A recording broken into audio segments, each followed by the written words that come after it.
Hey Guru Nation, welcome back to the clinicaltrialsguru.com. I finally got to meet this man in person, Darshan Kulkarni. It's been a while. Yeah, it's always been the Skype split screen. Now it's real life with Darshan. He's here at a conference in California.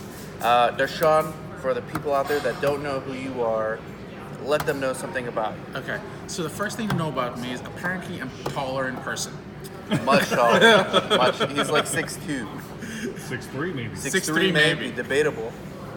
The second thing to know about me, I'm an attorney, I'm a pharmacist, I'm a visiting professor, but I have a new role, which is Vice President of Regulatory Strategy and Policy at Synchrogenics, which is a medical writing company. And what is that? What is strategy? Like, what does your job entail? So the company started off as a medical writing company, but what we're doing is offering end-to-end services. So what that means is coming up from the point of view, coming up with the concept all the way through to getting it into the hands of the patient.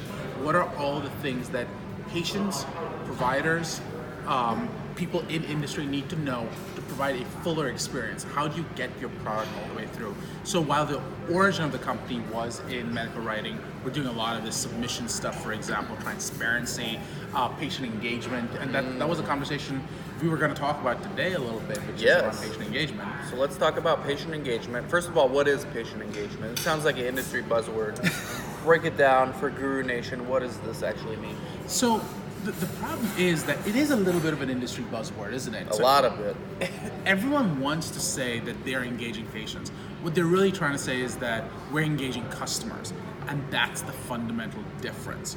You need to stop thinking of them as customers you give stuff to, and thinking of them as people who are part of the process, who are trying to help you develop a better product that is meaningful to them. So this comes up in a bunch of different ways. It can come up in the way of helping develop your actual study protocol. Right. Eli Lilly does that. A lot of companies actually are starting to do that. Okay. Genentech I was talking to, Celgene I was talking to, they're all doing this in one way or the other. And I know Pfizer does it, and a bunch of them do. But the question is, how much? And do those inputs actually matter? So a lot of people take the input and then sort of throw it out. Do you actually take that into consideration? How do you take that into consideration? Do you sort of go, is this okay to do? Or do you go, which endpoints actually mean something to you? And that changes things, right? Because if you take endpoints that mean something to you, you might land up with answers you don't actually want. Because you may find out that a 3% drop in blood pressure doesn't matter, but the ability to walk an extra 50 steps does. Well, now how do I design a study around that? But turns out you might be able to get better results and better sales from that. Interesting. And now patient advocacy groups are big, right? And it's kind of related to this topic. Right. For content marketers, for pharma that wants to engage these advocacy groups, what should they be doing? You mentioned making them a partner rather than a customer. Correct. Right?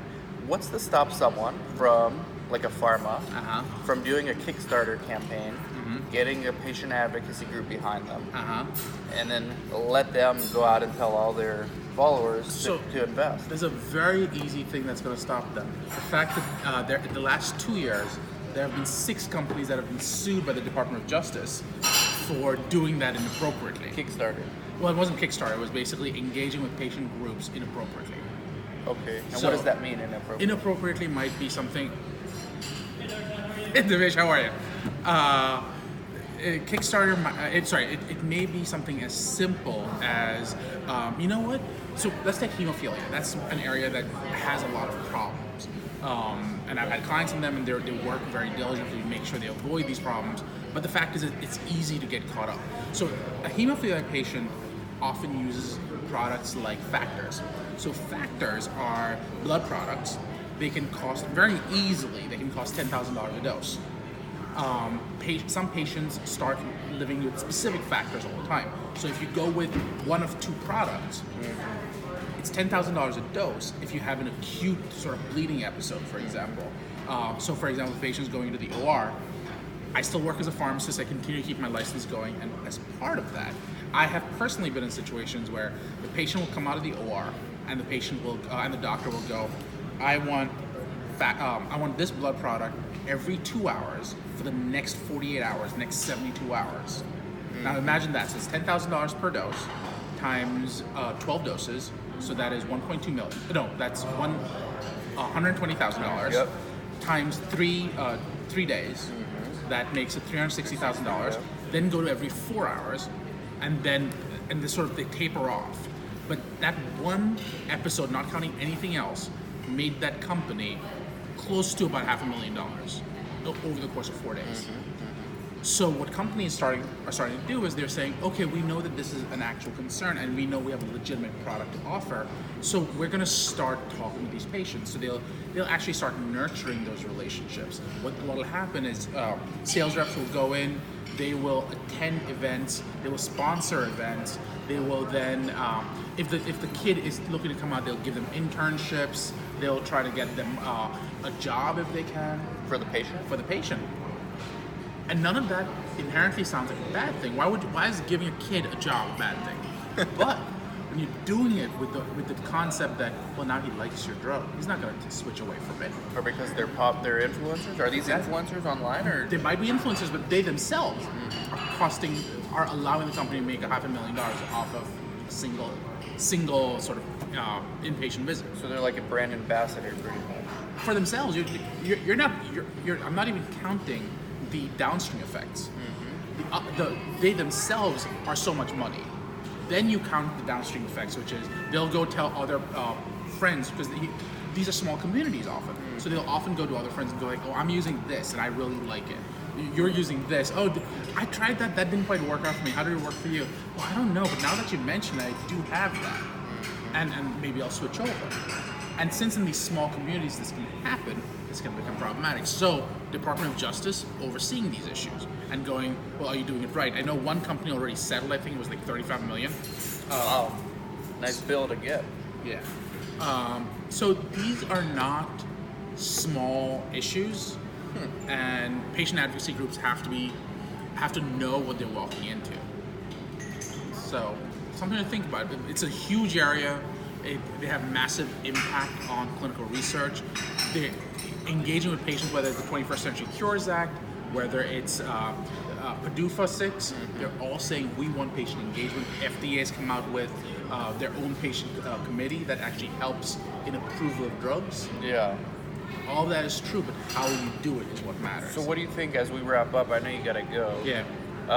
Content marketing. I'm always telling the sites, if you want to recruit better, first of all, there's no substitute for your PI's private practice. But let's say for that other 15% push, right, in that extra 15% boost in enrollment, start doing videos on this topic, right? Like if you're recruiting for Alzheimer's, start talking about Alzheimer's, not about the study, just about Alzheimer's in general. Bring on experts, interviews, just like I'm doing now, right, with you, all about Alzheimer's. So you were saying there could be problems there. So let's take a really simple situation. So let's say you are the PI representing a site.